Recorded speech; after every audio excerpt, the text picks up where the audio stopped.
주명 법사님께 반배로 인사하겠습니다.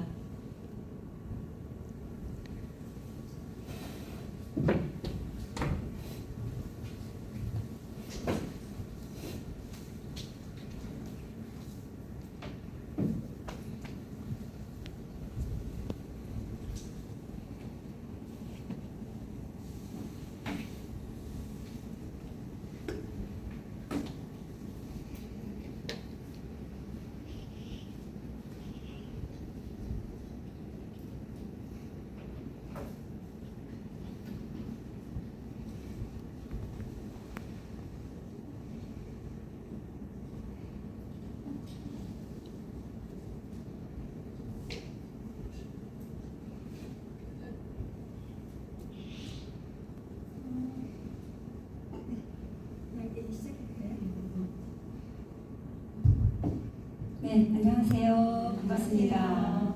네, 이렇게 더듬정진에 우리 서재주부가 회원이 한 5,000명 돼요? 아니요. 100명 넘는 중에 이렇게 한 18명 정말 귀하신 분들이 모였어요. 그런데 제가 어제 어두워지고 나서 뒤잡는 진장님한테 그런 요청을 받았거든요. 땜빵. 오늘 여기 참관하는 것도 이제 광명 목사님이 그 건강검진 예약이 돼 있어가지고 그걸 날짜를 옮기실 수가 없어서 이제 참관을 땜빵 하기로 했는데 또 이제 선배도가 그 활동 정진 사례를 듣는 시간에 또 제가 땜빵을 하게 됐어요. 땜빵은 좀 시원치가 않은데 그래도 그냥 한번 하겠습니다. 네. 우리 그 부처님 일생 배울 때 이렇게 항상 이렇게 딱 부처님 한 말씀만 하시면 딱 깨닫는 분들만 계속 나오잖아요. 그럴 때 제가 굉장히 의문이 들었거든요. 처음에 배울 때 어떻게 저렇게 나는 여러 번을 들어도 딱 안 오는데 저 사람들은 부처님 말씀 듣기만 하면 저렇게 딱 아랑가를 증득하고 뭐 이렇게 하시는가 굉장히 궁금했는데 최근에 저기 스님께서 이렇게 잘 안 되는 사례는 경전에 안 남고 잘된 기록만 남았다 이렇게 말씀하셨잖아요. 그래서 그렇구나. 그래서 혹시 제가 이제 이 수행사를 얘기하면서 하다 보면 혹시 제 자랑만 하게 될까봐 이게 좀 걱정이 돼요. 그래서 그런 부담을 안고 한번 얘기를 해보겠습니다. 맨 처음부터 얘기를 하자면 제가 어떻게 정토와 인연이 됐는가서부터 얘기가 시작돼야 될 것 같아요. 저는 한 직장을 오래 다녔어요. 한 40년 하고 정년퇴직을 했거든요. 근데 이제 2년마다 정근을 하게 되거든요. 정기적. 근데 그때가 이제 1992년 그러니까 지금부터 33년 전에 정근을 갔는데 제 책상 그 선임자가 책상을 깨끗이 치워놓고 그 서랍에 지나간 정토지 한 서너 권을 두고 갔어요. 그래서 그거를 시간 날 때마다 이걸 읽어보니까 이 새로운 세상이 이번에 막 이렇게 하면서 막 무릎 붙이면서 밑줄을 걷가면서 다 저한테 주시는 이런 말씀이라서 그렇게 읽었거든요. 그렇게 하다 보니까 옆방에 그 정토지를 오래 정기 구독하는 선배가 있어가지고 또 이제 또 그분한테 빌려서 읽었어요. 그거 이제 다 읽고 나서는 그러고 나서는 하다 보니까 이건 빌려 읽을 책이 아니야. 그래서 이제 연구회원에 등록을 하고 이제 매달 보고 있는 중에 이제 그때가 7월부터 이제 그렇게가 정토지를 만났는데 93년에 한 2월호쯤에 그 신흥대에 광고가 떴어요. 4월 달에 4월 17, 18, 1박 2일 그 선산 아도모래원에서 신흥대회를 1박 2일로 한다고. 그래서 한번 가보고 싶더라고요. 그래서 이제 남편이 우리 좀 가보고 싶다 이렇게 하니까 가라고 해서 거기 참가비가 12,000원. 그래서 그럼 이거를 이 계좌로 송금을 좀 해주시라고. 내가 그 12,000원이 없어서가 아니라 송금해주면 나를 보내주는 게 되잖아요. 적극적으로 보내주는. 그래서 이렇게 가게 됐는데 그 전날 전화를 걸으니까 여기 그 정토지에 나온 전화번호 그때는 이제 토요일이 오전에 근무하고 이제 이렇게 일요일 이렇게 되는 그때 이제 지금 이렇게 주 5일 근무제가 아니었기 때문에 근데 오전에 출발하는 차가 있고 오후에 출발하는 차가 있으니까 근무하는 사람들은 오후차를 타고 가야 되는데 오전 차를 타면 참 좋대 이렇게 전화에 이렇게 얘기를 하는 거야. 그러니까 솔깃한데 내 직장에서 봄 가을로 체육대회라고 그래갖고 체육회는 하루씩 근무 안 하고 이렇게 야외로 나가는 게 있거든요. 그래서 이렇게 오전에 가면 좋다 이러니까 그것도 솔깃하고 그래서 이제 나하고 같이 남기로 한 사람이 그 얘기를 했더니 지가 혼자 보냈다고 가래 라고. 그러니까 이제 윗사람한테는 나는 여기 남는 걸로 되고 이렇게 이제 꼼수를 내가 쓰려고 이렇게 했는데 그러면서 뭐 우리 이제 과 직원들은 과장님하고 어디 딴 장소에 모여서 이제 산을 가는 걸로 이렇게 계획이 돼 있어서 이제 그렇게 하기로 하고 이렇게 가는데 이제 내가 거기를 들렀다 가려면 전철에서 내려서 거기가 어디야 무슨 쌍문역에 한번 내려서 수역이 이제 쌍문역에 한참을 그 중간에 우리 사무실이 있는 거예요. 그래서 왔다가 또 비아영에 가서 타고 이런 식으로 되니까 내렸다 가도 되는데 내가 귀찮아서 그 순간에 내일 가자 그러면서 충북 가서 이제 갈아타고 홍제동을 가서 사무실 전화를 했더니 그 자기가 혼자 하겠다는 그 후배가 아까 과장님이 다녀가셨는데 저 아무개 씨가 온다 그랬는데 안 왔네 이렇게 좀 그 불편한 얘기를 하고 가셨다는 거야. 그러니까 그 말을 듣는 순간 내가 막 철렁 내려앉아가지고 거기서 내려서 잠깐 내렸다 과장님 얼굴 보고 왔으면 감쪽같이 되는 건데 내가 그게 귀찮다고 이렇게 와가지고 내가 이렇게 일을 만들었잖아요. 그래서 거기 걸려가지고 여기까지 걸려가지고 계속 이제 거기에서 떠나질 않는 거야. 이제 전 이게 버스를 타고 홍제동에서 이제 처음으로 전화를 가본 거지. 그때 홍제동 법당을 가니까 막 여기에 뭐라고 써있냐면 천일기도 정진 도량 이렇게 현수막이 쫙 걸려있어 부처님 앞에. 그래서 천일기도를 산속에서만 하는 줄 알았더니 여기서도 하네. 이렇게 하면서 이렇게 하고 그때 이제 무슨 그 49대 천도제를 지내고 계시는데 그 얘기를 들으면서도 계속 그 과장한테 걸리는 거 그거만 계속 생각이 나는 거예요. 그 관광버스가 앞에 돼 있어서 이제 그걸 타고 이렇게 구미 지금으로 하면 구미 거기를 내려가는데도 계속 내가 왜 사무실을 안 들고 그래 놨던 그 생각이 떠나질 않는 거야 계속. 그 과장님한테 내 이 꼼수가 들킨 거에 대한 그 원래대로 복원할 수는 없을까 계속 이렇게 돌아가고 있는 거예요. 그러니까 그때 4월 17일이니까 얼마나 이 들판이 철창밖에 기와요초가 막 다 꽃을 피우고 이렇게 했는데 이 고민만 없으면 저게 얼마나 아름다울까. 계속 그 생각을 하면서 갔어요. 그래서 이제 그 구미 그 아도모래원 가보신 분들 있겠죠. 거기 이제 버스에서 내리니까 완 지금 뭐 35년 전이니까 33년 전이니까 완전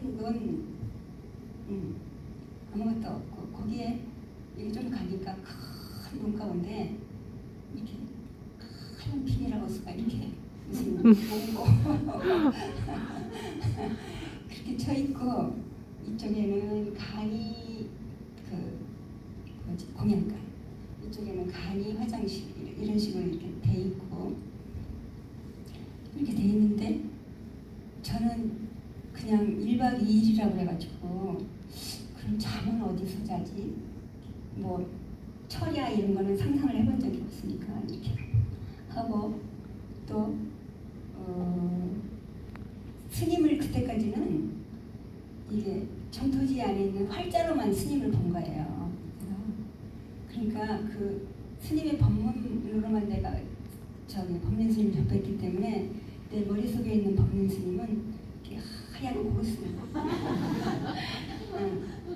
그래가지고 이렇게 주위를 둘러보고 이제 내 옆에 앉았던 보살님한테 딱 붙어가지고 내가 처음 갔으니까 이렇게 하면서 저기 보니까 하얀 그 고승 저기 스님하고 노스님하고 젊은 스님하고 이렇게 나란히 걸어오시면서 젊은 스님이 이렇게 설명을 해드리고 이렇게 오시더라고요. 그래서 그 보살님한테 그 노스님을 가리키면서 저분이 법륜 스님이세요? 이렇게 물어봤어요. 아니 저 스님은 성함 큰 스님이시고 그 옆에 설명하시는 스님이 법륜 스님이시다. 그렇게 말씀을 하세요. 이제 그렇게 시작이 됐어요. 그런데도 계속 내가 왜 거기 리와역에서 안 내려가지고 계속 고생하면 떨어지질 않는 거야. 이제 저녁 때부터 이 프로그램이 항상 있잖아요. 그게 이제 계속 이 프로그램대로 진행이 돼요. 되는데도 그걸 법문을 듣고 프로그램 참여를 하면서도 계속 그 생각이 안 떨어져. 내가 왜 거기서 안 내렸던 거, 이렇게 밑보일 짓을 했던 거 계속 이렇게 돌고 있어요. 그 생각만 떨어지면 살 것 같은데 안 떨어지는 거야 이게. 이제 정진을 계속 이렇게 프로그램 하나 진행하고 또 관세음보살님하고 이렇게 하면서 쭉 하는데 저는 그때 이제 108배를 겨우 할 정도였어요. 108배 매일 아침마다 하는 정도, 그러니까 일주일에 한 5번 정도 하는 정도. 정토지 보고서 집에서도 저러나 보다 이렇게 내가 짐작만 되고 했거든요. 근데 그때 내가 어떻게 목표를 정했냐면 이 밤을 지내면서 1000배를 한번 해버리라 이렇게 목표를 세웠어요. 그러고 나서 이제 하는데 이제 법륜 스님께서 계속 안내를 하시는데 그때 어떻게 안내를 하시냐면 내가 오늘 밤을 세워서 관세음보살 당신을 부르리니 내가 오늘 밤새 불러도 내일 새벽에 아무 응답을 안 하시면 다시는 안 부르겠다는 각오로 관세음보살을 부르라 이렇게 말씀하시더라고요. 그래도 또 내가 그 생각이 떠나지 않으면서도 계속 또 지금 기억하고 있는 거 보면 잘 들었어요. 그래서 이제 계속 정리를 하는데 내 옆에 어떤 분이 계셨냐면 지금의 법광보사님이 정리를 하고 계셨는데 얼마나 저를 잘하시는지. 네. 근데 이제 따라서 이렇게 하면서 계속 이제 또 수암급진 법문하시고 또 각교보살님清견 법문하시고 이렇게 쭉 밤을 새면서 전진하면서 이제 새벽이 되어 오니까 이게 투명 비닐이니까 이 비닐 너머로 이렇게 날이 새는 게 다 이렇게 밝아지는 게 느껴져요. 그때 이제 제가 1000배가 가까웠는데 다 내 내면의 소리가 들렸어요. 그때까지도 이게 안 떨어졌어. 이것만 좀 떨어지면 살 것 같은데. 근데 이 바보야. 잘못했으면 한 말씀 듣고 야단 맞으면 되고 그걸 받으면 되지. 왜 그걸 없던 걸로 하려고 해. 이렇게. 그러면서 탁 이렇게 시원해져 버린 거야. 그래서 이 1000배를 생긴 처음 했는데 그러니까 스님께서 전날 안내하실 때 오늘 밤을 새워 절을 한다 해서 내일 아침에 다리가 고장이 나서 못 걷는 사람 없을 것이다. 안지뱅이가 되는 사람 없을 것이다. 이런 말씀도 하셨거든요. 근데 다리가 그렇게 가볍고 마음이 샘설같이 가벼워서 내가 잘못하고 내가 받으면 되지 그걸 안 받으려고 지금 제가 계속 그렇게 한 거잖아요. 그래서 그게 팍 떨어져 나가는 그 경험을 통해서 하여튼 이제 설명할 수 없는 그런 게 있었는데 그 이제 5시가 되니까 이 천일결사 기도가 시작된 거예요. 처음 만나는 날이에요. 그런데 그때 이제 3기 부처님을 찬탄하고 공경합니다. 그때 이제 거룩한 부처님께 간절한 마음으로 기도합니다. 부처님 범 만난 것을 기뻐합니다. 모든 것은 나로부터 나아가 나에게 돌아오느라 부지런히 정진하겠습니다. 이렇게 하는데 그냥 뭐 여느 절에 가면 뭐 거룩한 부처님께 기합니다. 거룩한 가르침에 기합니다만 들어봤지. 그다음에 뭐 기불, 기법, 기승만 들어봤지. 이런 얘기 처음 들어본 건데 이렇게 우리말로 쉽게 그리고 이 지금 모든 것은 나로부터 나아가 나에게 돌아오느라 부지런히 정진하겠습니다. 이 소식은 생전 처음 듣는 청천벽력 같은 소식이어서 저한테 다 내가 괴로운 게 가치관 때문이고 저 사람 때문이고 이렇게 했는데 이게 다 나로부터 나아갔다니 사실이 그렇고 그래서 거기서 돌아와서 그 다음 날부터 그 이제 하루치 요 프린트물을 주잖아요.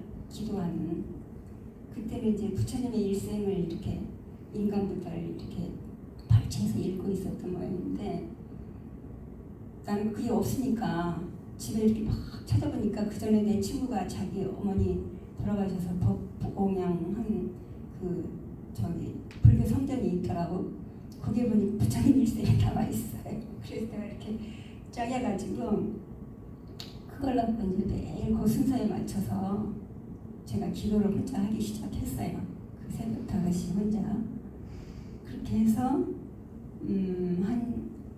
그때가 4월인데 한 6월쯤 되니까 법륜 스님을 한번 꼭 만나보고 싶다는 게 간절한 마음이 들었어. 그래서 전화를 했더니 법륜 스님 뵙기 전에 유스님 먼저 뵈야 돼요. 이렇게 말씀하세요. 그래서 이제 또 시간 내서 가가지고 해서 이렇게 뭐 기도문 적어주셔서 이렇게 하는데 또 이제 얼마 지나고 나서 그러기 전에 한 가지 제가 전법반 사례 하나 빼먹고 갔으니까 그거 얘기할게요. 2박 3일 걸리겠다. 내가 이제 거기 갔다 오고 나서 나를 보니까 내가 달라졌어.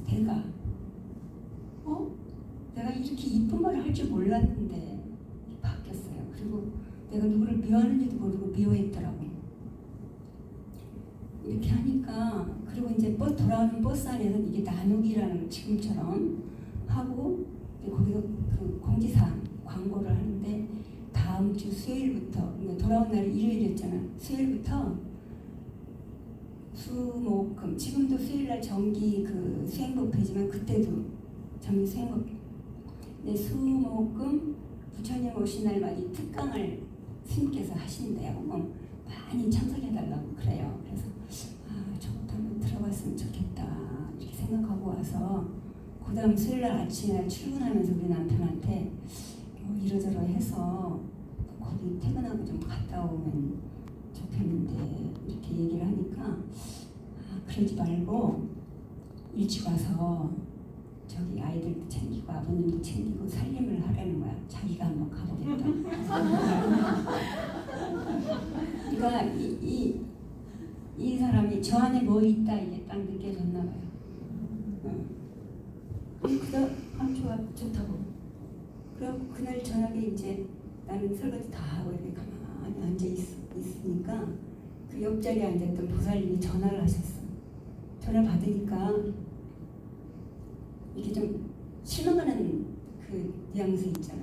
전화 안 받아야 되는데 받으니까 낮에 보니까 지금처럼 낮에도 법문하시고 저녁에 같은 법문을 하시는데 낮에 가서 들어보니까 너무 좋아서 이보살도 갔으면 해서 가셨나 하고 전화를 걸었다고 그러셔요. 그래서 그게 아니라 이러저러 해서 좀 이렇게 됐어요. 그랬더니 바로 그거라고 말이야. 정법은 그렇게 해야 한다. 선생님이 막 그러는 거예요. 그래서 이제 우리 남편이 그 다음 날도 가고 또 그 금요일 날은 땡치는 나가니까 주위에 직원들이 무슨 좋은 일 있으시냐고 그렇다고 그랬더니 우리도 같이 가면 안 되나? 같이 가자. 이제 그런 일도 있었어요. 그래서 무슨 얘기하다가 그랬지. 스님이 이제 뵙고 싶다 그랬더니 그 보살님이 또 전화를 하셔가지고 6월달에 보살이 그 스님 한 번 뵙고 싶다고 한 게 이렇게 생각이 나왔는데 내일 봉선사에 오면 저 양주 봉선사 스님을 뵐 수 있을지도 모른다 그렇게 얘기를 하세요. 그래서 아이고 그래요. 근데 내일은 어렵겠어요. 제가 거길 가려면 휴가 조치를 해놓고 왔어야 되는데 그냥 와가지고 내일은 어렵겠어요. 그리고 이제 아쉬움을 남기고 이렇게 끊었거든요. 근데 그 이튿날 출근해서 막 일을 하다 보니까 내가 오늘 할 일을 오전에 다 마치고 조퇴를 하고 가면 되겠다. 머리가 또 돌았어. 그래서 막 하고 그때까지만 해도 도시락을 싸고 다니 도시락 먹고 그리고 이제 우리 과장님한테 이래저래 해서 좀 아파서 병원에 좀 가겠습니다. 몸이 아프나 마음이 아프나 뭐 아프고 그리고 조퇴를 하고 그때는 뭐 12번 버스 타고 의정부 가서 의정부에서 뭐 또 어디 가서 거기서 또 이제 그 광릉에 들어가는 버스를 타고 3번인가 4번인가 버스를 타고 그 봉선사를 찾아갔어요. 그 오후에 6월달 오후니까 엄청 덥고 그래서 이렇게 봉선사 앞에 가니까 그 초원관광 그 구미에 갔던 버스가 있어서 이렇게 보니까 정토라고 써 있어요. 그래서 여기 계신 분들은 어디 갔어요? 이렇게 여기 참배하고 저 어디 건너로 가셨대. 그래서 봉선사도 처음 갔으니까 참배하고 나와서 더 혼자 이렇게 걸어가는데 이제 내가 부처님 일생을 읽었으니까 그 야사가 부처님 찾아가던 그 모습이 이렇게 딱 보여요. 수석에 아무도 없고 이게 뭐 그때 매미가 울었는지 하여튼 풀벌레를 울고 이렇게 하는데 한참을 가서 이렇게 개울을 건너서 가니까 도란도란 이렇게 얘기 소리가 들려요. 이렇게 뺑 이렇게 둘러앉아서 예수님하고 이렇게 얘기하는 소리가 들리는데 거기 이렇게 이제 제가 다가가가지고 갔더니 스님이 아이고 나도 그렇지만 거기 있는 분들도 느닷없이 사람이 나타나니까 깜짝 놀랄 일이잖아. 그래서 이제 이렇게 하고 그때 이제 나누기들을 하고 계셨는데 그때 들은 얘기가 자제법사님 우리 전설의 자제법사님이 나누기를 하시는데 무슨 말씀하시냐면 이 법복바지가 절을 해가지고 얘들 그냥 무릎이 해져서 저쪽이 비칠 정도가 되니까 좀 밝아지더라 이런 말씀하세요. 그러니까 스님이 아이고 그러면 그냥 금방 떨어지는 안 질긴 바지를 입고 벅찰벅찰을 해서 얼른 떨어뜨리면 되겠네요 이렇게 농담도 하시는 분인데 이제 그날이 저쪽에 말씀드렸던 그 어디지 서울동에 있는 저기 법광법사님 사시는데 용두리 피니라우스 법당 점안식 하는 날이었어요. 그러니까 거기서 나누기하고 이제 버스 타고 점안식을 갔는데 그 점안식하고 이렇게 문복하고 있을 때 스님께서 오셔서 그 암흑에 대해서 오신 보살 나오라고 하시더라고요. 그래서 내가 나가서 가니까 스님방이 너무 많은 그 비닐하우스 한 사람 겨우 다리 뻗을까 말까 한 운막 같은 비닐하우스였어요. 그게 스님 거쳐요. 스님께 삼배를 하고 이제 제 얘기를 하고 그랬더니 스님 기도문을 적어주셨는데 하루에 200개를 하려는 거예요. 근데 나는 그 아동원에 갔다 와서 누가 시키지도 않았는데 내가 자발적으로 108배를 매일 했잖아. 그래서 그 수준에서 나는 칭찬을 못 해주셔도 가상하게는 여겨주실 줄 알았어요. 근데 가상하게 여겨주시는커녕 200 어땠다고 하시면서 어땠다 하다가 남편한테 독심을 품었다 막 이렇게 하시는 거예요. 그래서 제 마음이 새망치로 탁 얻어맞는 이 기도문을 적어주셨어요. 부처님, 관세음보살님, 제가 어리석었습니다. 모든 것은 제가 짓고 제가 받습니다. 지은 바 인연을 알지 못하고 미워하고 원망했습니다. 깊이 참여합니다. 이렇게 108배. 그 미워한 거인데 그 다음에 남편한테 당신 말씀이 옳습니다. 네 하고 숙이겠습니다. 제가 부족합니다. 당신 말이 옳습니다. 네 하고 숙이겠습니다. 이렇게 적어주셨어요. 근데 나는 다른 사람한테는 몰라도 남편한테는 잘하는 줄 알았어. 근데 나보고 못했다고 하시고 독심을 품었다고 하시니까 너무 충격이잖아요. 그러면서 스님께서 49일 지나면 중간점검 받으러 오너라 이렇게 하셨어요. 근데 이제 이렇게 집에 돌아오는데 어제 저녁에 나한테 전화를 주셨던 보살님이 내 얼굴이 잿빛이었을 거 아니야. 그리고 그렇게 저기 뵙보시던 스님을 뵀으니 어때요? 이렇게 물어봐서 아유 너무 무거워요. 그랬더니 어쩌나 이렇게. 그래서 그 다음날 아침부터 200배를 하는데 얼마나 억울한지 내가 스님은 나보다 못된 여자들 얼마나 많은데 나보다 날더러 못됐다 하시느냐고 막 아그락을 쓰면서 절을 했어요. 네. 그런데 한 21일쯤 지나니까 내 못된 모습이 보이더라고. 내가 무슨 막 이렇게 소리 지르고 눈을 기고 이런 게 아니라 내 마음이 품었던 모습들. 그 다음에 이제 40여 일 지나니까 내가 얼마나 못됐는지를 아니까 편안해지더라고요. 그래서 스님한테 갔어요. 그랬더니 어떠냐 이렇게 말씀하셔서 편안합니다. 그랬더니 스님께서 뭐라 하시냐면 편안해졌다고 또 하다 말도 하고 죽겠다고 다시 오는 사람들 많으니까 꾸준히 하라고. 스님하고 이렇게 말씀 나누는 시간이 한 30초밖에 안 돼 사실은. 근데 꾸준히 하라 이 말씀 한 말씀 갖고 여기까지 온 거예요. 그러니까 이제 이거 다야 사실은. 다인데 여기 우리 주전자님이 적어준 게 막 에피소드, 힘들었던 고민, 마왕의 유혹, 인과 수행이 통일된 삶 이야기 이걸 하라 그러니까 또 안 할 수가 없잖아요. 그래가지고 이제 정토의 인연, 그 다음에 정진하게 된 인연은 이렇고 스님 친근하니까 내가 멀쩡하게 안 가도 된 걸 가갖고 가중처벌을 받아서 200배를 이렇게 했잖아. 그래서 이게 이제 100일을 해라 이렇게 하셨거든요. 100일이 가까워오니까 그때는 그런 단어도 몰랐는데 환희용약, 뛸 듯이 기뻐서 어떻게 기쁜지 그걸 이루 말로 할 수가 없어. 내가 그래서 이 100일기도 1000일기도 영험이 이런 거구나. 그래서 우리 조상들이 이렇게 하셨구나 이런 걸 알게 됐어요. 그리고 이제 이거는 누가 대신해 줄 수가 없어. 내가 해야지.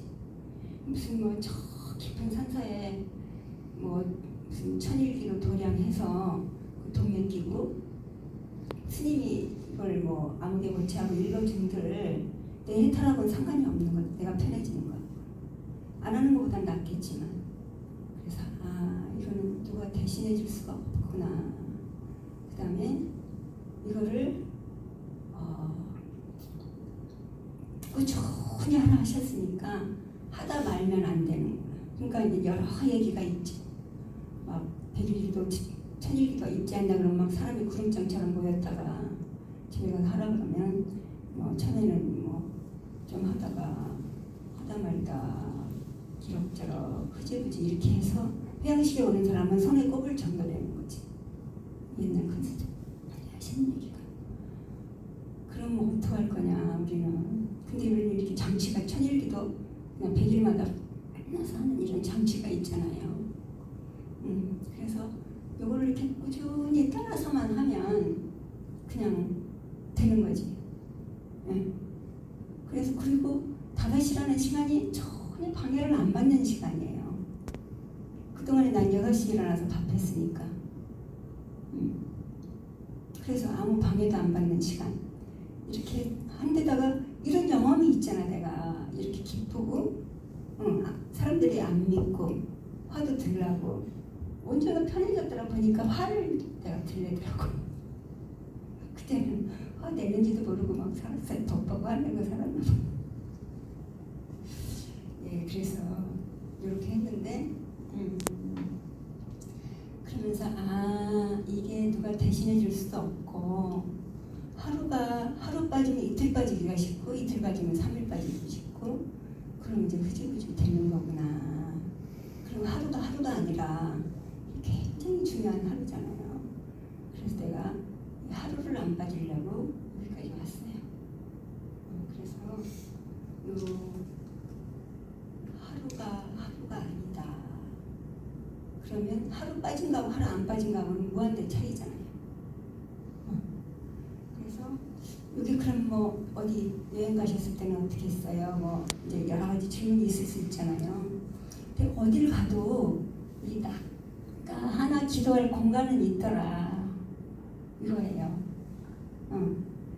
이제 제가 이렇게 93년부터 요 기도를 시작해서 95년이 되니까 그때 이제 김영삼 대통령 시절이었는데 그때는 그 이전에는 복수 여권을 가진 사람이 별로 없어서 특권 뭐 이렇게 하는 사람이랑 다 단수 여권으로 벌리고 근데 그때는 세계화 해가지고 다 나가서 배워갖고 와서 여기에 우리나라 적용하라 이렇게 해서 공무원들도만 이렇게 내보내고 그랬어요. 그때 이제 전국에서 제가 16명 뽑는데도 거기 뽑혔어. 그래서 유럽 6개국을 이렇게 갔어요. 갔는데 이제 한 방에 둘씩 쓰잖아. 내가 지금 기도를 해야 되는데 룸메이트한테 내가 이러저러 해서 내가 기도를 하는데 최대한 당신한테 방해를 안 주고 하고 싶다. 그러니 이 침대 2개 중에서 편하신 걸 고르시라고. 그랬더니 자기도 이제 고백할 게 있대요. 자기는 코를 너무 심하게 골아서 뭐 백방으로 뭐 해도 고칠 수가 없대. 그래서 괜찮다고. 그때는 이제 뭐 무슨 휴대폰도 없고 불빛도 없으니까 그때는 이런 기본적 책을 갖고 이렇게 읽으면서 했잖아요. 그러니까 불빛이 있어야 기도를 하는 거야. 그래서 그 현관 앞에 바로 화장실이 있잖아. 거기 화장실 문을 요만큼 열어놓고 이제 그 불빛을 이용해서 매일 3기서부터 이렇게 하고 절하고 하는 거예요. 그러면 우리 룸메이트가 코를 시원하게 골면 엄청 고마운 거야. 내 기도에 방해 안 받고 하는구나. 이렇게 해서 매일 어딜 가, 뭐 6개월 돌았으니까 한 호텔에서 자는 게 별로 없어요. 이제 그래서 그 영국 하이지 항에서 네덜란드로 밤새 그 페리오를 타고 이렇게 이동하는 게 있거든. 이제 말이 좋아서 페리오지. 거기 우리 방은 저 지하 6층에 이렇게 조그만 2층 침대가 있고 가방 2개 놓으면 딱 되는. 그러니까 뭐 어디서 기도하지? 나는 어디 가면 어디서 기도하지? 요거부터 보거든. 근데 이렇게 하니까 내 기도할 자리가 나오더라고. 그래서 그 다음날 그 5시에 맞춰서 근데 배는 이제 흔들흔들하고 가고 있어. 이 잔잔한 물결을 따라서 흔들흔들 하는 속에서 저는 또 기도를 해요.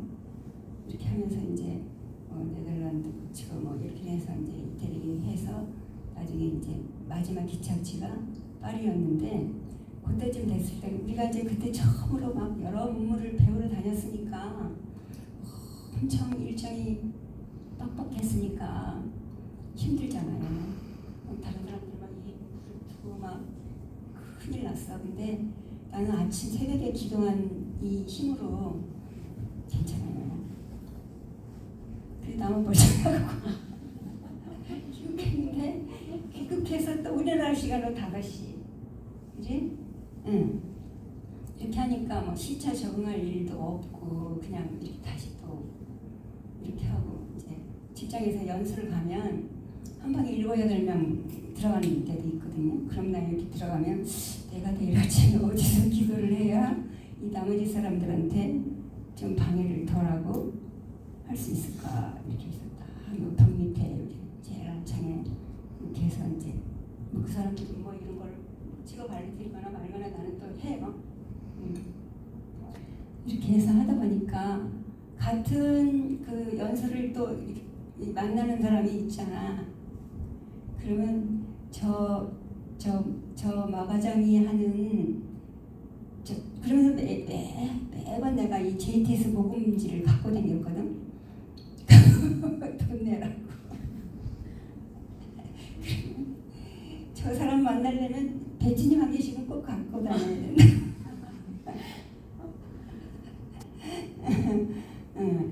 그리고 저 사람 보증수표야 해도 돼 막 이러면서 이제 이렇게 하고 그래서 이렇게 이제 어디 가나 나 하나 기도할 자리는 있더라 이제 이 얘기 하고 남편하고 같이 여행을 가도 이제 처음에는 남편하고 같이 기도하지 않고 2차 천일까지는 저 혼자 했어요.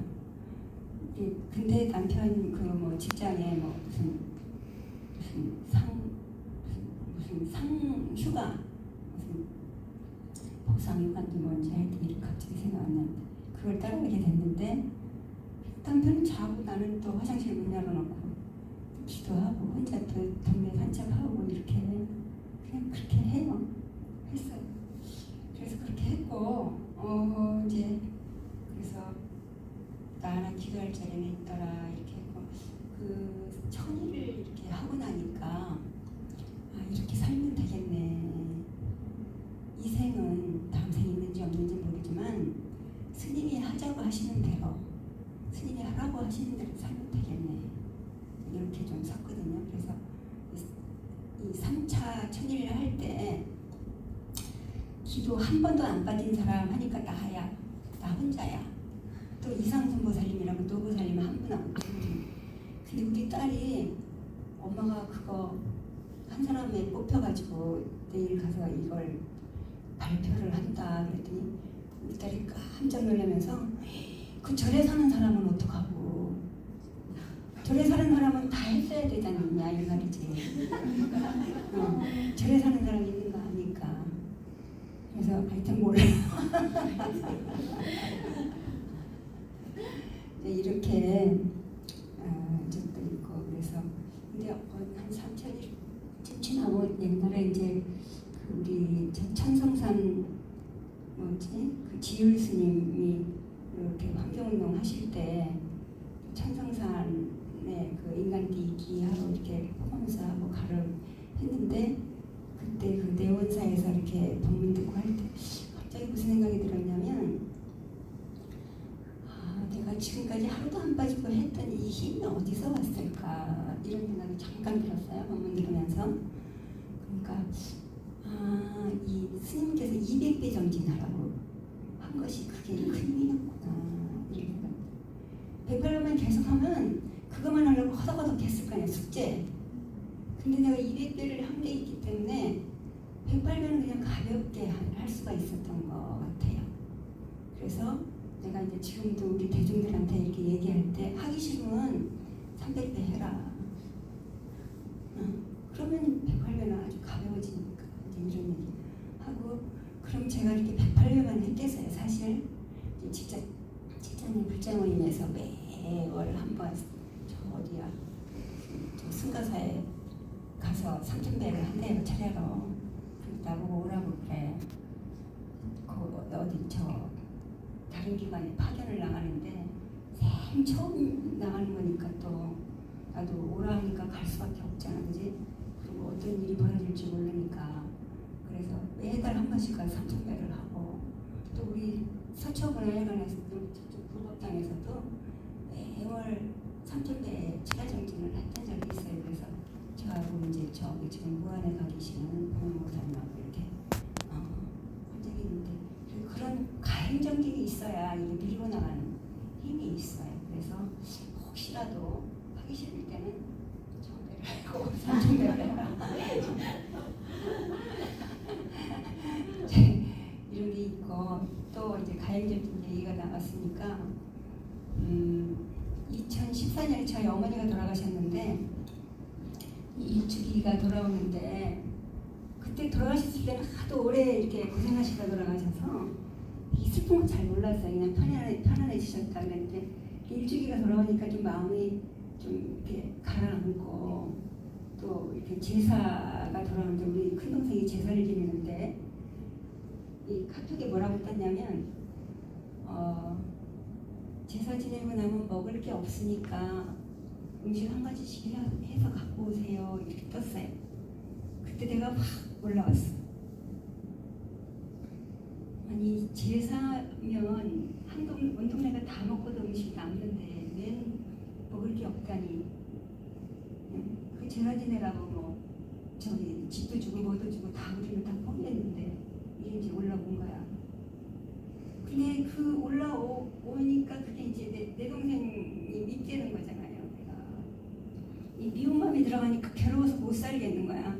내가 그래서 근데 마침 저기 월간 목사님이 거기 계셔가지고 목사님 잠깐 얘기 좀 할 수 있을까요? 그랬더니 그래서 목사님 얘기 나누면서 제가 이러저러해요. 그랬더니 그래서 괴로워서 못 살겠어요. 이렇게 동생을 묘하니까 그랬더니 목사님한테 아니 보살님한테 그때 내가 그때 서로 이제 저기 법사 수배는 안 받을 때인데 미화는 없이 이때 내가 동생이 그렇게 한다고 해서 안 미워할 수도 있잖아요. 그래서 나는 미웠단 말이지.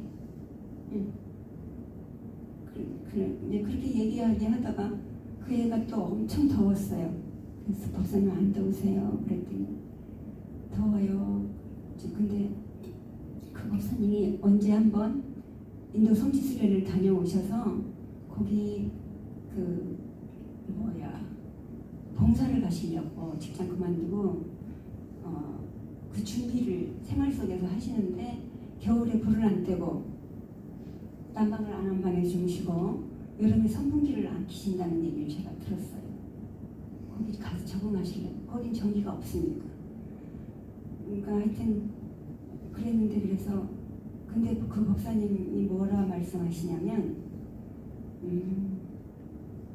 제가 이제 그 말씀도 하시면서 여름에 그걸 이기려고 더위를 이기려고 여름에 매일 1000배씩 100일 기도를 하셨대. 100일 정도. 했더니 그 뒤로 안 덥대요. 그 말씀을 듣고 나서 아 그렇구나. 나도 이 미운 업식을 버리려면 우선 이거부터라도 시작을 해야 되겠다. 1000배 100일. 근데 이제 그때가 내가 64이었으니까 걱정도 좀 되지 그지. 옛날 젊었을 때는 막 하지만 그래서 어쩌지 이랬는데 그때 1000배 100일을 지금 64이라도 하면 다음에도 할 수 있는데 지금 포기하면 영원히 못 하겠더라고. 그래서 그 다음날부터 시작을 했어요. 여기서 여기 국업당 대웅전에서 하니까 할만해. 아니 그러니까 이제 그래서 이틀 되고 그 3일째 되는 날이 우리 어머니 제사야. 근데 이틀 된 날 저녁에 우리 아버지한테 전화가 왔어. 엉대야 저기 네 올케가 좀 몸도 성치 않고 하니 일찍 가서 같이 장도 보고 준비를 좀 해라 이렇게. 근데 그렇게 하고서 근데 내가 일찍 가가지고 그날 1000배 할 시간이 안 나오는 거야. 그래서 500배 하고 나서 갔다가 저녁에 와서 500배를 하면 되겠네. 그리고 오겠다 하고 갔어요. 우리 이제 동생네를 갔더니 뭐 이렇게 우리 동생은 막 남동생 막 도마에다 뭐를 칼질을 하고 있더라고. 근데 옛날 같으면 그게 미웠을 거예요. 아이고 저 등신이 이러면서 이랬을 것 같은데 안 미워. 아이고 저렇게 도와주는구나 이렇게 했는데 또 우리 올케도 뭐 이렇게 얘기를 했을 그러는데 얘기를 하는데 전에는 우리 올케 얘기가 닝닝닝닝 이렇게 들렸어요. 말로 안 들리고 그게 말로 들리더라고.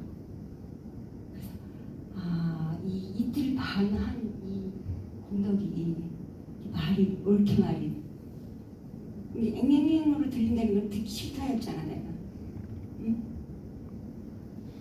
그 이제 거기 점심을 한 번도 같이 먹어본 적이 없어 우리 올케하고 우리 동생이 내 생각에 이렇게 우리하고 안 붙여놓으려고 그래. 얼른 어디를 데려가. 그래가지고 이게 밥을 먹을 새가 없었는데 그날 밥도 먹고 하여튼 저 일찍 갔으니까 내가 어머 형님 처음 점심을 같이 먹어보는 것 같아요 이러면서 참 좋아요. 그래서 그래 나도 좋네 이러면서 이렇게 해서 이제 천배백일을 했어요. 그리고 또 지금 괜찮잖아. 그리고 또 오늘도 새벽에 절하고 또 여기 9시에 사시예불 할 때 또 절하거든요. 108배. 또 여기 와서 300배를 한다 하니 이것도 또 이렇게 순서라도 정해놔야 되는데 그럴 시간도 없었고 그래서 내가 108배만 하고 이걸 좀 이렇게 좀 정리도 하고 그럴까 이렇게 했거든요. 그래서 주정자님한테는 약간 언지를 그렇게 줬어. 근데 108배를 하면서 이렇게 고뇌를 하는 중에 108배만 하고 나갈까 어쩔까. 근데 이렇게 한참 정진하고 있는 이게 법사라는 사람이 쭉 나가면 그것도 참 분위기 깨는 일이잖아. 이거 하는 게 뭐가 그렇게 또 큰 일이라고 그지. 그래서 그냥 쭉 하다 보니까 또 그래서 오늘 500배를 했어요. 그래서 오늘 아까 독서 쌤이 할때 저러기가 많이 힘드셨다 이런 얘기를 하는데 그래서 우리 그룹에서는 저러기 싫으시면 300배 하기 싫으면 500배 하시라 내가 이렇게 팁을 드렸거든요. 그래서 주영 목사 잘 안 만나려고 그래요. 저러라고 그러니까.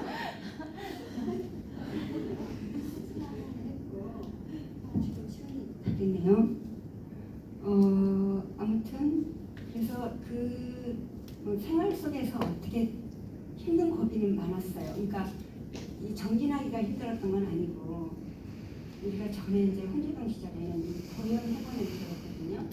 그럼 이 보현 해본 속에 뭐가 있냐면 우리가 뭐 고등학교 때 보현 시범과 뭐 이런 향가의 그런 거 배울 때 그 내용을 몰랐는데 나중에 알고 보니까 이게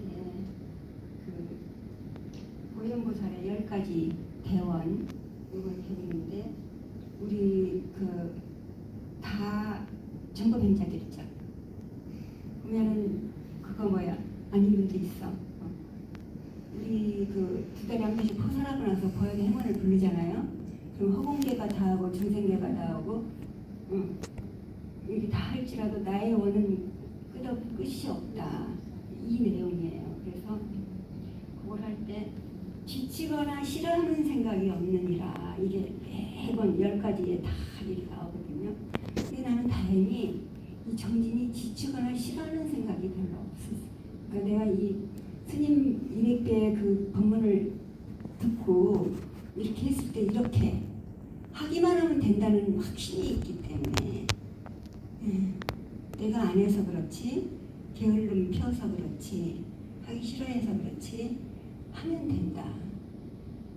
이거였거든요. 그래서 이런 거 하나 하고 이제 그러면 이제 수행은 이 정도로 하고 우리가 수행 보시 봉사 이렇게 하잖아요.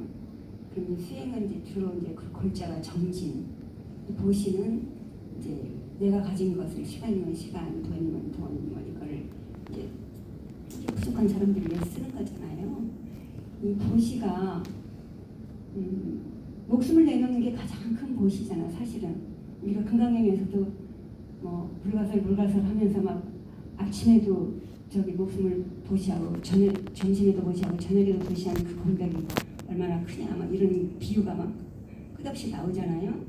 그런 것처럼 그렇지만 그 두 번째가 뭐냐면 그래서 산목숨을 죽이지 말라가 첫 번째 계율이고 두 번째가 주지한 남의 물건을 갖지 말라. 이 재물이 없으면 이 목숨을 영위할 수가 없기 때문에 그런 거거든. 그럼 이 재물을 내놓는 게 이제 지착을 내놓는 거라는 게 들어왔어요 저는. 그래서 이게 아까도 뭐 기도책 그 세미나 하면서 내 옳다는 생각을 내려놓는 거 이것도 지착을 내려놓는 거지만 이 지금 이 지착을 내려놓는 한 방법이 보시다 이렇게 됐는데 이렇게 쭉 정진을 하다 보니까 한 3000일 지나니까 나 혼자만 잘 살면 되는 줄 알았는데 그게 아니네. 다 같이 잘 살아야 되는 거네. 이 들었거든요. 그리고 우리 남편한테 여보 이렇게 나 혼자만 잘 살면 되는 게 아니네. 이러면서 우리가 50까지는 둘이 같이 이렇게 직장 다니면서 돈을 벌고 50이 되면 둘 중에 한 사람은 그동안 돈 받으면서 벌은 이 지식이나 지혜나 노하우를 환원하자 이렇게 약속했거든요. 우리 남편도 흔쾌히 그거를 받아줬어요. 받아줬는데 한 97년, 8년 이때 IMF 사태가 왔잖아요. 근데 하여튼 우리 남편이 그때 천안에 근무를 하고 있었는데 매일 새벽에 기도 끝나면 전화가 와. 나 좀 오라 그래. 그만두고 오겠다고. 그래서 오시라고. 근데 나 가면 구박하지 마. 이렇게 매일 똑같은 얘기를 하는 거야. 나 좀 오라 그래. 구박하지 마. 이렇게. 그래서 그냥 오면 되지. 왜 이렇게 계속 일어나. 그래서 그때 이제 홍제동 시절이니까 그때는 이제 천일열사자 모임이 한 달에 한 번씩 있었어요. 그래서 이렇게 도란도란 앉아서 그때 이제 우리 보수고사님이 우리 이렇게 했는데 그때 이제 제가 그걸 내놨거든요. 이렇게 매일 나 좀 오라고 그러라고 구박하지 말라고 그런다고 그냥 오면 되지 왜 구박하지 말라고 그러느냐고 이렇게 이제 내가 얘기를 하니까 보수고사님이 뭐라 하시냐면 엄마가 중학교 2학년 된 아들을 집에 놔두고 외출하면서 너 공부해야 돼 이렇게 말할 때 이 엄마가 아들이 공부할 것 같아서 그래요? 안 할 것 같아서? 안 할 것 같아서 그 거사님도 똑같은 마음이라는 거야. 이제 그러고 가는데 그 전철을 이제 거기 홍대에 타고 이렇게 가야 되는데 그때 같이 나누기로 했던 분이 윤남현 거사라고 한국에는 다니는 거사가 있었거든요. 근데 그때 그때 끝나가니까 차도 한산하고 그래서 이제 그 노인석에 둘이 앉아가지고 이렇게 얘기를 하는데 자기 한국은행도 이렇게 구조조정 이것 때문에 이렇게 한 사람씩 그만둔대요. 그렇게 이제 암묵적으로. 근데 서로 눈치를 본다는 거야. 누가 좀 안 그만둬주나. 자기 그게 불편하대. 서로 눈치 보는 상황이. 그래서 자기 부인한테 그 얘기를 했대요. 그랬더니 그래서 내가 그만둘까? 그랬더니 그 부인이 그러세요. 나는 당신이 네 아까 끌면 난 네 아까 밀면 되니까 이러셨대요. 그때 내가 깜짝 놀랐어요. 그 부인은 카톨릭이거든요. 어머, 거사님 저는 그냥 이대로 살 생각만 하고 내가 무슨 뭐 이런 걸 좋아해요 이런 걸 좋아해요 한 것도 그냥 어차피 그냥 설거지를 해도 내 그건 할 수 있으니까 돈이 별로 필요 없다고 생각하고 그냥 이 모습으로 살길 바랬지 네 아까 밀 생각은 안 했어요. 그래서 아까 보수교사님 말씀도 알아듣긴 했는데 이게 탁 다가오지는 않았는데 그랬다 이러면서 내가 이제 거기서 또 한 돌이킴이 있었는데 어느 날 이렇게 기도를 하고 있는데 눈물이 팍 쏟아졌어요. 내가 요 모습 그리고 이 암흑의 부인이라는 요 호명에 눈이 멀어가지고 이렇게 마음을 탁 내지 못해. 그러니까 와가지고 남자가 집에 있으면 다 이상하게 보잖아 사람들이. 그럼 자격지심에 이제 짜증도 나고 할 거 아니야. 그럼 그 짜증까지를 내가 받아줘. 그러니까 1년, 2년까지는 모르는데 계속 간다면 내가 그거를 다 받아낼 그릇이 안 되더라고 내가. 그랬는데 그때 하면서도 이제 돌아오셨거든요. 그만두시고. 근데 그때가 우리가 50을 약속했는데 47살이었어. 그래서 이제 아침에 서편하고 오시고 아침 밥을 먹으면서 자기는 나는 이제 출근하고 가방 메고 나갔는데 나는 저기 스님한테 인사드리러 가겠다고 해서 그래. 아유 그러시라고 이렇게 해서 근데 오전에 전화가 왔어. 아 나 취직했다. 스님께서 내일 여기 출근하는데 잘하셨다고.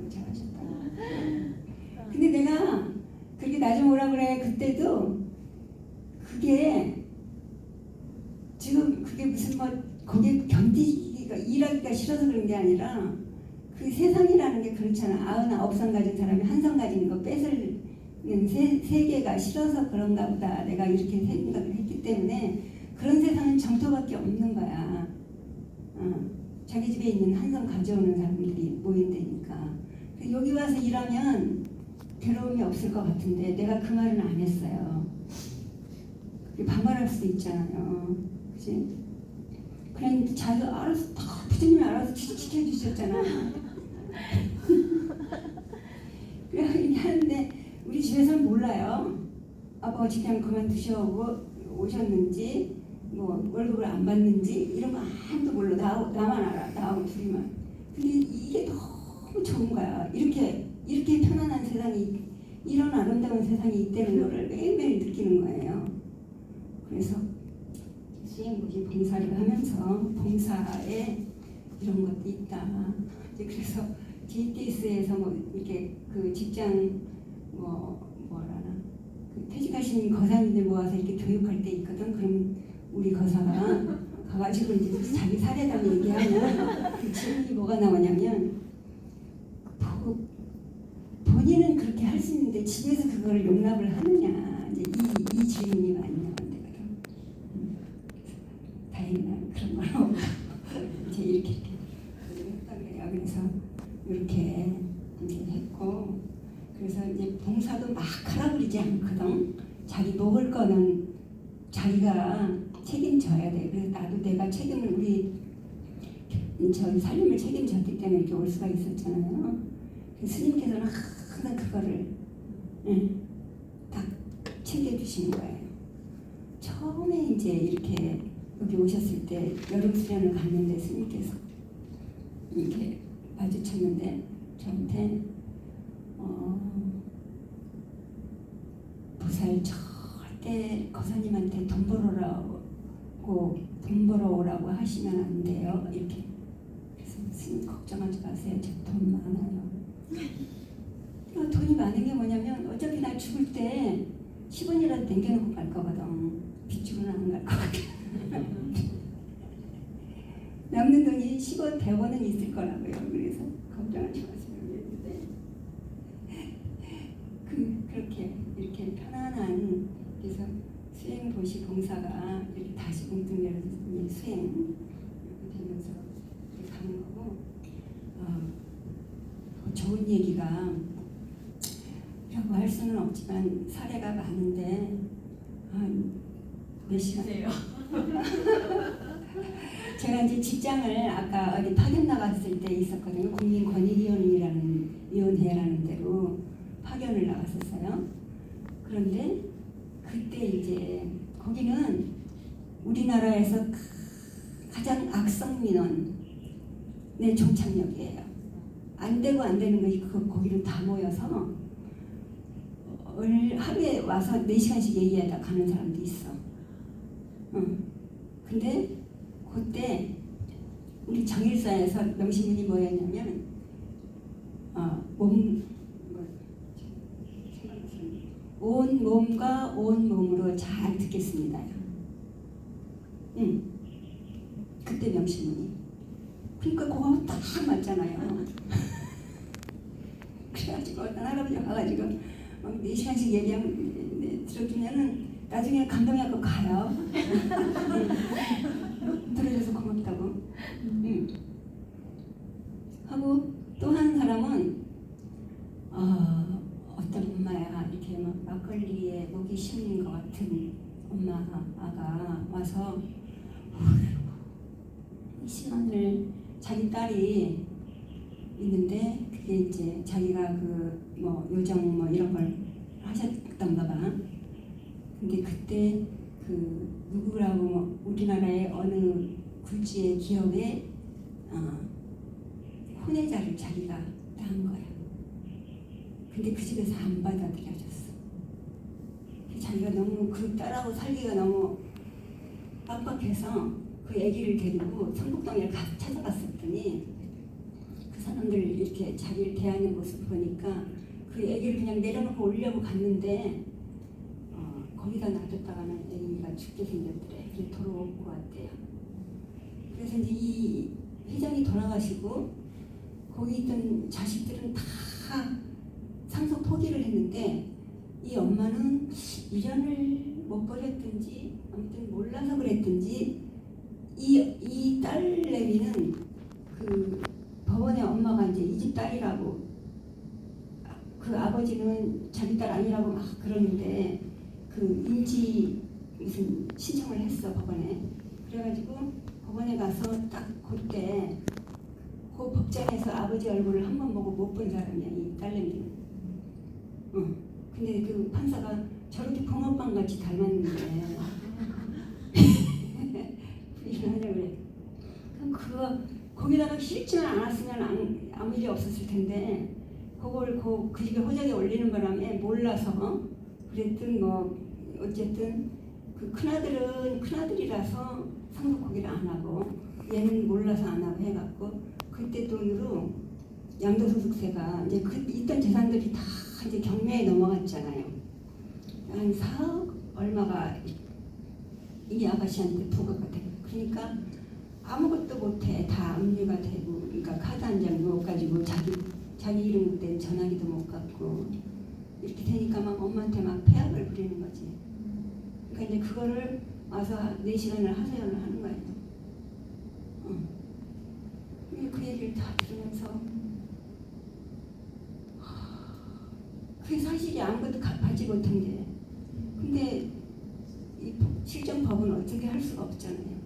상속 포기했으면 아무것도 아닌데 그 내가 그거를 맡아가지고 그걸 이제 풀어야 되는데 그걸 더 생각하다가 내일 정거장을 지나서 가고 이렇게 하다가 이렇게 보고서를 써서 내면 우리 그 팀장님이 다 읽어보시고 그래서 이렇게 해서 이렇게 하는 노림수가 뭐요? 이렇게 물어봐요.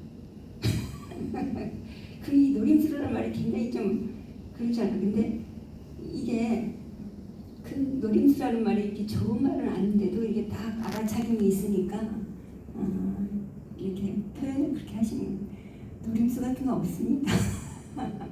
이렇게 하고 이제 해서 하여튼 어떻게 해서 이거를 이제 시정 공고는 못하고 이제 공공건축 권익위원 그쪽 공고라는 못하고 이제 그 권유사항으로 이렇게 가면 그 받아들일 의무는 없어요. 시정 공고도 안 받아들일 의무는 없는데 그래서 하는데 또 그 저기 세무서장 찾아가서 막 또 이렇게 하고 이렇게 저렇게 해서 해결을 했는데 다른 민원을 해결을 하면 막 감사 편지 같은 게 와요.